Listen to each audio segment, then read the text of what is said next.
Salut à tous, c'est Antoine. Aujourd'hui, je poursuis mon décompte des chansons des albums d'Iron Maiden avec Number of the Beast, troisième album. Bon, c'est l'arrivée de Bruce Dickinson, évidemment, c'est un élément marquant dans l'histoire du groupe. Pour bien des gens, c'est le début d'une nouvelle phase. Moi, je dirais que c'est plutôt avec l'album suivant, Peace of Mind, qu'on va vraiment changer de phase. Là. Si évidemment, on pourrait créer plein de petits chapitres dans l'histoire du groupe. Techniquement, chaque album en est un, mais si on fait vraiment des gros chapitres, je dirais que le début de la deuxième phase, c'est plus avec Peace of Mind. J'en parlerai en temps et lieu quand je ferai Peace of Mind. Parce que oui, Bruce Dickinson est arrivé dans le groupe, mais côté instrumental, les tunes en général, je trouve qu'on est plus près de l'esprit des deux premiers albums, particulièrement du premier Iron Maiden. Donc voilà. Number of the Beast, c'est quand même un album qui se démarque de un parce que c'est probablement celui qui va être le plus reconnu dans l'histoire du groupe, même dans l'histoire du métal, un des albums les plus importants, avec les trois hits majeurs, là, Run to the Hills, Hello Be Thy Name et la chanson de titre Number of the Beast. C'est aussi un album qui a un drôle d'ordre. C'est le seul album dans l'histoire du band qui ont jamais joué la tune d'ouverture Invaders, ça n'a jamais été joué live. Euh, je pense qu'il y a beaucoup de gens qui s'accorderaient pour dire que l'album aurait dû ouvrir avec la chanson de titre Number of the Beast. Mais il faut se rappeler qu'à l'époque, c'était les vinyles, tu avais le côté A, le côté B. Number of the Beast ouvrait le côté B. C'était important de choisir son ordre. C'est encore important aujourd'hui, mais je pense que l'impact était encore plus important à l'époque. C'est un drôle d'ordre. Invaders, c'est une chanson super énergique qui ouvre l'album. Peut-être même une des plus énergiques de l'album au complet, mais je pense qu'on s'accorde presque tout pour dire que Number of the Beast aurait dû ouvrir cet album-là. Mais cela étant dit, ça n'empêche pas que c'est un chef-d'œuvre.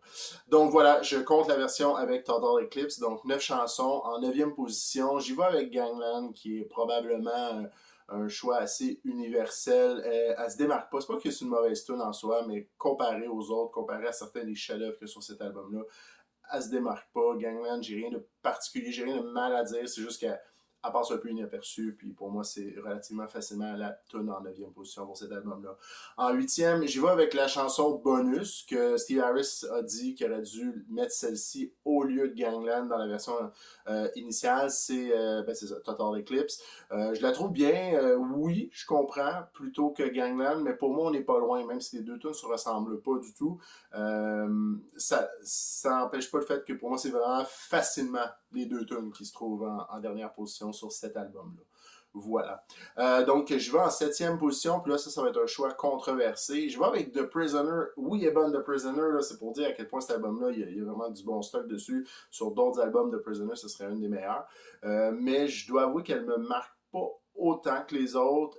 Je sais que en entrevue, à titre anecdotique, Bruce Dickinson a dit récemment, là, je veux dire, Senjutsu était sorti, puis ils ont dit y a-tu des chansons que tu aimerais rejouer ou certaines chansons dont tu es particulièrement fier. Puis il y avait nommé entre autres The Prisoner et Stranger in Strangeland de l'album Somewhere in Time. Donc à titre anecdotique.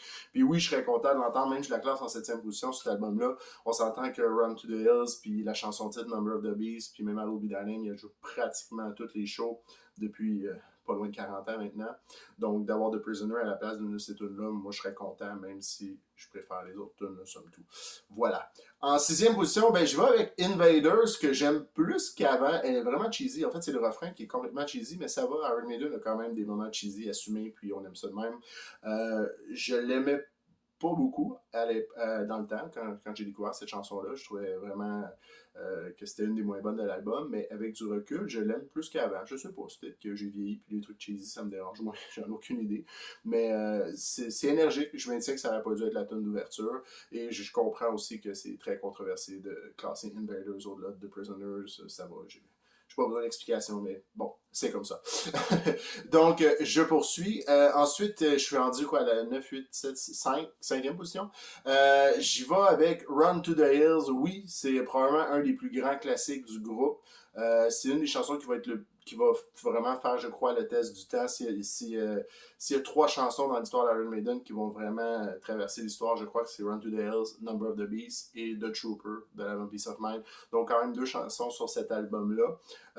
Je crois que je l'ai surécouté, c'est peut-être pour ça que je la classe en 5e position. Est-ce que je suis un petit peu tanné du refrain? Je crois que oui. C'est une de ces chansons-là que que je n'aurais plus besoin d'entendre dans ma vie, puis ça serait correct. Mais bon, live, elle fait la job. Puis de voir toute la foule qui chante le refrain, c'est quand même très très bien, là, c'est vraiment très cool en fait.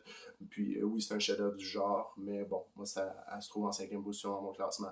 En 4e, j'y vais avec 22 Acacia Avenue, qui est dans les fans plus hardcore d'Iron Maiden. Il y a beaucoup de gens qui mettent cette chanson-là en première place pour cet album-là, puis j'ai pas discuté à comprendre, je veux dire. J'adore la structure, c'est une chanson qui va un peu dans toutes les directions. Il y a vraiment plusieurs dynamiques. C'est une des tunes probablement les plus intéressantes de cet album-là à ce propos-là. Puis je trouve vraiment que c'est une excellente tune. J'aimerais la réentendre live aussi beaucoup. Voilà. 3e position, chanson titre, Number of the Beast. Qui est vraiment un classique, qui serait, je répète, là, ça fait 3 fois que je le dis, que ça aurait dû être la tune d'ouverture, mais c'est aussi une tune pour semble ouvrir un show avec Number of the Beast, ça explose, c'est juste parfait. Ils l'ont pas fait souvent. Habituellement, ils ouvrent justement avec les pistes 1 du nouvel album, ou quand ils font des tournées, c'est une tournée sur 2, c'est le nouvel album, ensuite c'est une tournée plus pour rendre hommage à leur vieux stock, surtout des années 80, mais ils vont souvent ouvrir comme mettons, avec Aces High, qui est la 1 Power Slave. Ils ont ouvert avec Moonchild aussi, qui était la première de Seven Son of a Seven Son. Donc souvent ils vont ouvrir avec une 1 d'un album, mais je pense que c'est une chanson qui ouvrirait vraiment bien un show, puis ça reste un classique, là, vraiment. Donc voilà, 2e position, j'y vais avec Children of the Damned, qui est vraiment une de mes chansons préférées d'Iron Maiden, tout album confondu. J'adore cette tune-là, le côté justement les couplets sont smooth, puis ça part un peu plus pour les refrains, on s'entend, là, ça reste semi-balade, les mélodies dans cette tune-là me font capoter bien raide. D'ailleurs, ils l'ont joué pour la tournée Book of Souls, j'étais vraiment content d'entendre cette tune-là, et sur l'album live, Book of Souls Live, live Chapter, puis vraiment...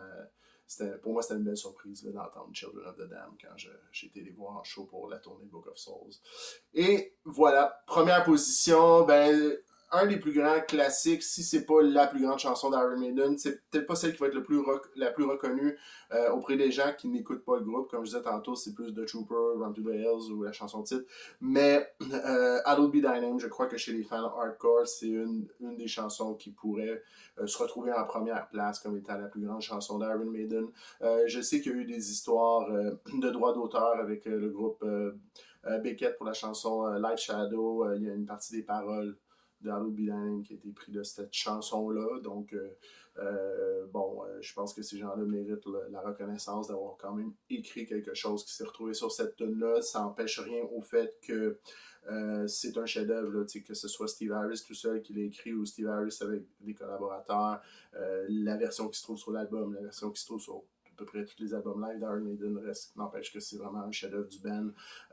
Chez les fans hardcore, c'est fait partie. Je crois que la majorité des fans d'Iron Maiden vont classer Hallowed Be Thy Name en première place pour cet album-là. En ce sens-là, je ne me démarque pas du tout, mais je dois admettre que c'est vraiment un grand classique. Puis pour venir aussi à l'histoire du band Beckett, Live Shadow, il y a une section, ça commence à 4 minutes 45 de la tune Live Shadow si vous voulez écouter ça. Et c'est clairement la chanson de Nomad qui se retrouve sur l'album Brave New World. Le côté instrumental, c'est clairement inspiré de Live Shadow, c'est pratiquement la même chose. Donc il y a quand même eu 2 tunes d'Iron Maiden qui ont été inspirées de cette chanson-là, de ce groupe-là. Donc pour ça, moi je les remercie parce que ça donne que c'est vraiment 2 tunes que j'aime beaucoup. Donc voilà, c'était ça pour Number of the Beast. Puis merci, passez une belle journée.